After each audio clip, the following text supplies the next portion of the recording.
शिवाय नमस्तु।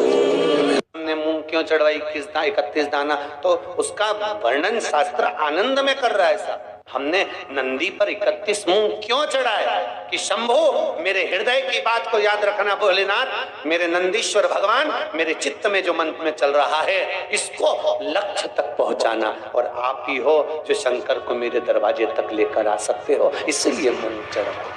आप हो जो शिव को मेरे द्वार तक ला सकते। फलित कितना आनंदित होंगे, इसलिए शायद शिव महापुराण की कथा कहती है, शंकर का अनुमोदन करता है। शिव महापुराण वर्णन करती है, स्कंद पुराण में शंकर का पावन चरित्र कहता है। स्वयं भगवान शिव की लीला करती है कि एक बार रावण लंकाधिपति कुबेर को जीत कर आ रहा था, और रावण लंकाधिपति जब कुबेर को जीत कर आ रहा था, तभी बीच मार्ग में भगवान नंदीश्वर दिख गए। कैलाश पर नंदी नजर आ गए, और नंदी को देखा तो हंस दिए। नंदी को देखकर हंस रहे कि बताओ, नंदी का मुख देखो, शरीर मनुष्य का है और मुख बेल का लगा हुआ है। अरे प्रगटे थे, सुंदर बालक थे, बड़े सुंदर, इतने सुंदर थे, इतने सुंदर थे। शिव महापुराण की कथा कहती है जैसे मेरे भोलेनाथ सुंदर थे।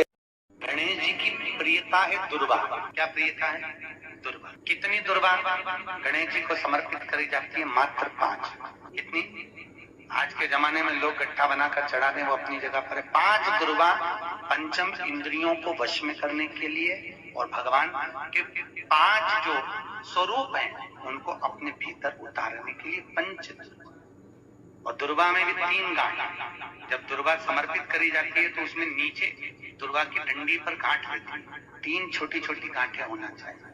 कितनी गांठ? जो भगवान को समर्पित करी जाती है। जिसके घर में संपदा की कमी पड़ती हो, बीमारियां ज्यादा फैल रही हो, बहुत कष्ट हो महाराज, बहुत ज्यादा दुखी हो महाराज, कोई काम नहीं बन रहा, बहुत तकलीफ में हो, तो शमी पत्र, शमी की पत्ती, जहां गणेश जी का स्थान है वहां पर 5 शमी पत्र 5 समर्पित करें, और शंकर जी के ऊपर 3 शमी पत्र समर्पित करें।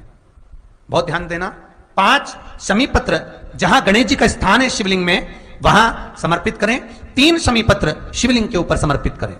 1 शमी पत्र शंकर जी की चौखट पर लेफ्ट भाग में, जाते समय आपका उल्टा हाथ, जब मंदिर से निकलो तो उल्टे हाथ पर लेफ्ट भाग में शंकर जी की चौखट पर समर्पित करें 1 शमी पत्र। और महाराज घी का दिया जहां लेफ्ट भाग में आपने शमी पत्र रखा है, मंदिर में ना दिया लगाकर बाहर की ओर जहां शमी पत्र रखा है उसके ठीक साइड में एक घी का दिया लगा दीजिए।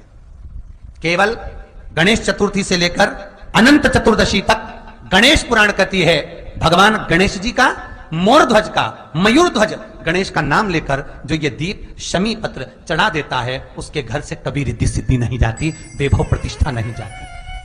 कर देख, गणेश जी महाराज और एक शंकर जी, ये 2 देवता ऐसे हैं जिन पे तुलसी नहीं चढ़ती। शंकर पर तुलसी चढ़ा दो तो व्यक्ति रोगीला होता चले जाता है, और गणेश जी को तुलसी चढ़ा दो तो व्यक्ति के घर का धन छिन्न हो जाता है महाराज। इसलिए गणेश जी के भोजन में तुलसी नहीं डलती,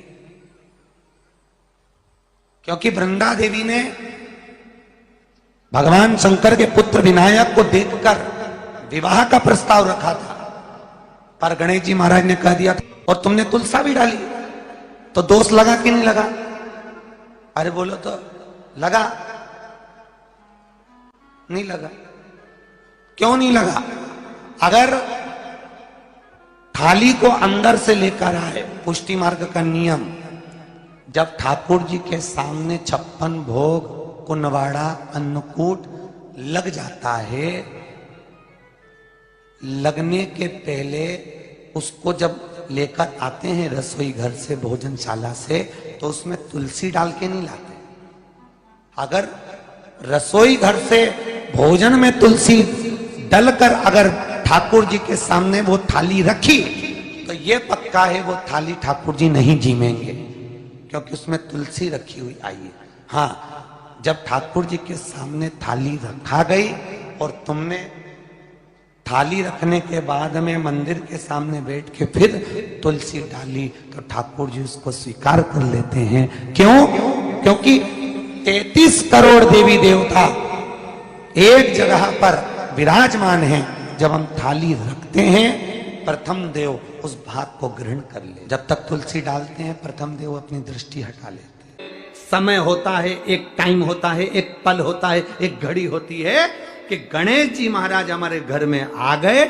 गणेश जी की सबसे पहली जो आरती हो, उस आरती के समय पर अगर धूप बत्ती जलाई जाए या गोबरी को जलाकर उसमें गूगल छोड़ी जाए और गूगल छोड़ने के बाद गणेश जी का नाम ध्रुम वर्ण कह दिया जाए तो गणेश जी को तुम्हारे घर की पूजा स्वीकार करना पड़ती है। बस वो समय हम जानते, हम तो बस उतना जानते हैं कि शिव महापुराण में लिखा और मुद्गल पुराण में लिखा, गणेश पुराण में लिखा, गणेश जी का एक नाम होता है ध्रुम वर्ण। क्या नाम है?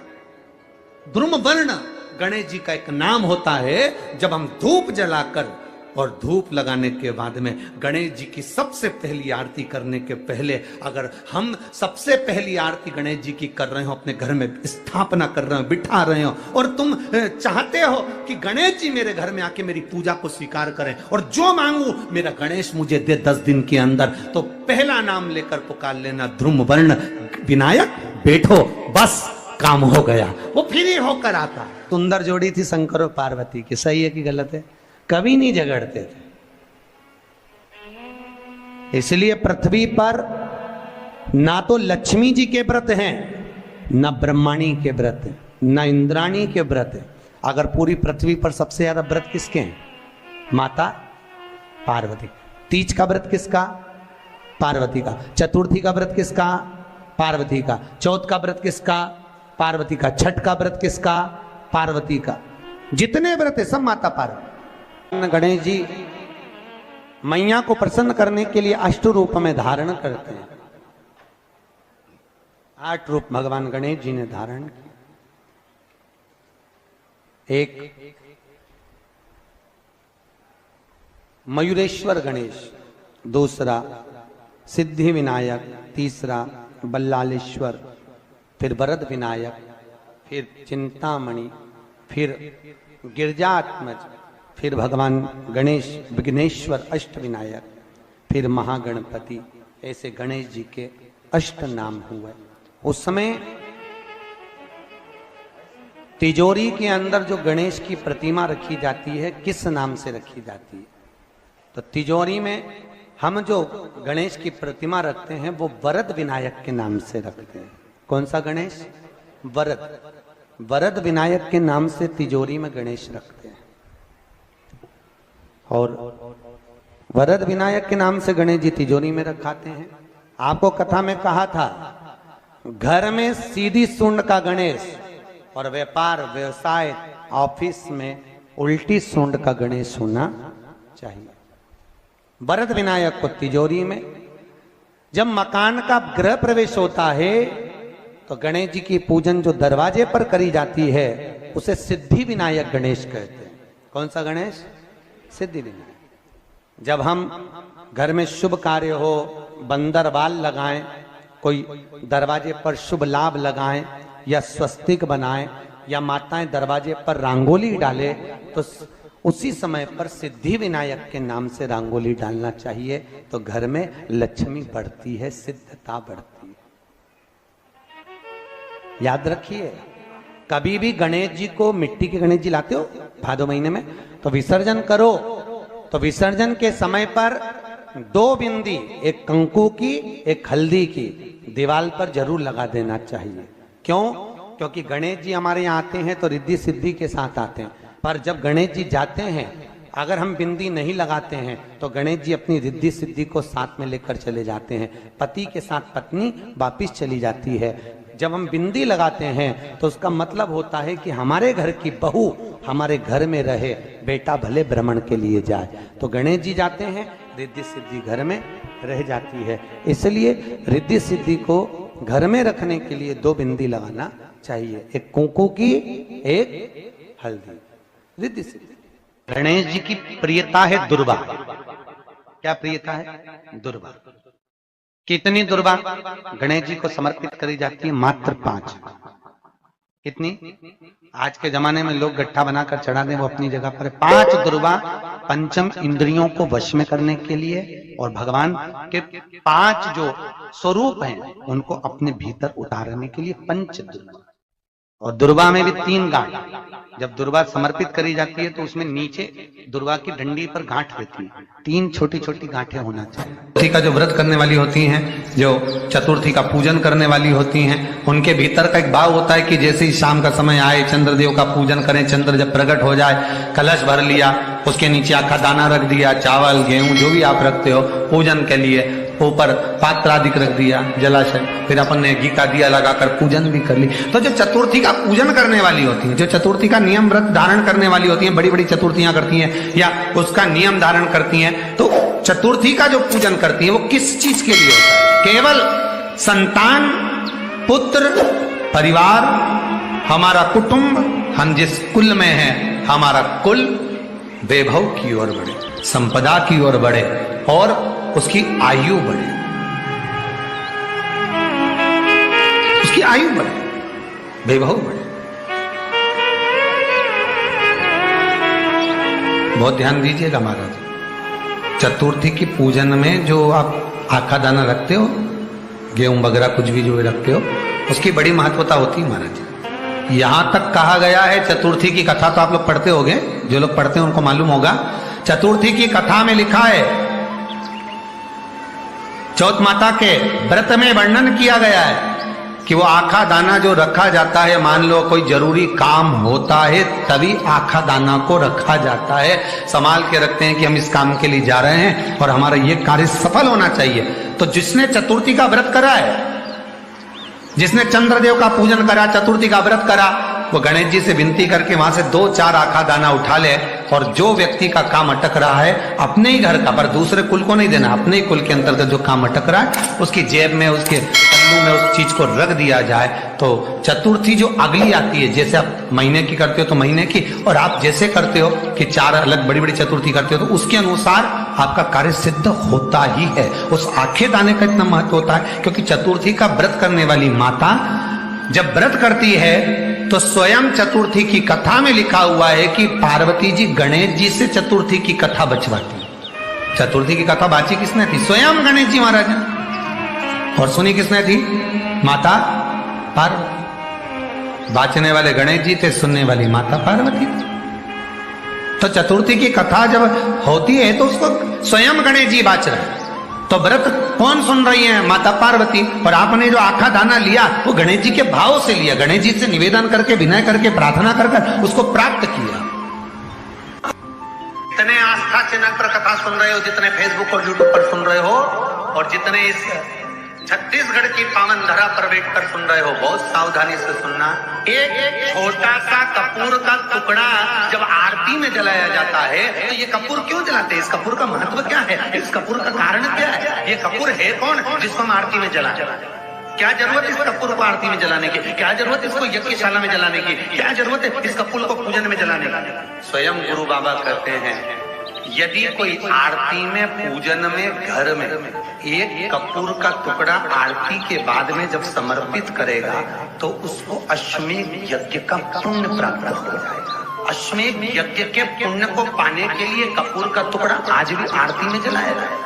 एक कपूर का टुकड़ा सुख का, इसीलिए हमारे यहाँ शास्त्र कहता है महाराज, जब आपको घर में अगर ऐसा लगने लगे कि 15 दिन से बहुत बेचैनी है, बहुत दुख तकलीफ लग रही है, कोई ना कोई बीमार पड़ रहा है, कुछ ना कुछ तकलीफें लग रही है, तो एक पीपल का पत्ता ले लो, उसके ऊपर एक कपूर का टुकड़ा ले लो, सारे घर में घुमाकर उसको दरवाजे के बीच मध्य में जलाकर रख दीजिए। थोड़ी सी जगह 20 से 25 मिनट के अंदर मकान में एनर्जी वापिस आ जाएगी, उस भवन में एनर्जी वापिस हो जाएगी।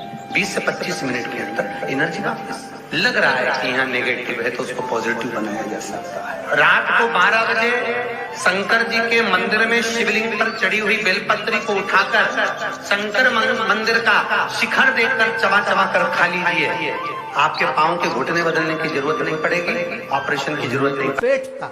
अलमस्तता। इस संवाद के अंतर्गत ये जो संवाद आया है, श्री गणेश जी महाराज ने श्री शैलम पर कार्तिकेय महाराज की पावन धरा पर, मल्लिकार्जुन की पावन धरा पर, श्री सेलम में 3 प्रश्न श्री गणेश जी महाराज ने करे और वो गणेश जी के 3 प्रश्न आपको भी ज्ञात होना चाहिए। पहला प्रश्न गणेश जी महाराज ने अपनी माता से कहा, माँ, मृत्यु लोक के अंतर्गत इस भूमि पर जन्म लेने के बाद में अगर व्यक्ति को वृद्ध अवस्था का सामना ना करना पड़े तो उसके लिए क्या करना चाहिए? सुन लेना जवान भाई, जितने भी बेटा बेटी बैठे हैं और जितने आस्था चैनल पर, फेसबुक, यूट्यूब पर सुन रहे हैं, बड़े ध्यान से सुन लेना कि मान लो कि हमें वृद्ध अवस्था देखना ही ना पड़े, उसके लिए क्या करना पड़े? तो कहा उसका एक ही साधन, राम राम रटते रहो जब तक घट में प्राण, कब हो तो दीन दयाल के भनक पड़ेगा। महाराज, एक कर्म करते रहो, तुम्हारा कर्म जरूर करो, काम करते करते करते करते करते करते भी भगवत स्मरण करते। धर्म और कर्म, इन दोनों में अंतर क्या है? बोलो रे, जल्दी जल्दी बोलिए। धर्म और कर्म में अंतर क्या है? धर्म अष्टविनायक में एक विनायक, सबसे प्रबल विनायक, अष्टविनायक में सबसे प्रबल।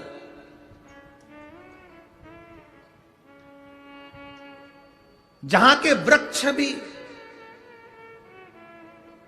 मोर का रूप लेकर आवाज लगाते हैं शिव जी को,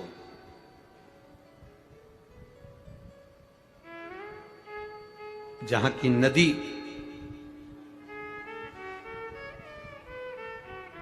सिंधुरासुर असुर के कारण करहा रही है। जरा सा कर्जा हो जाए ना और तुम अपने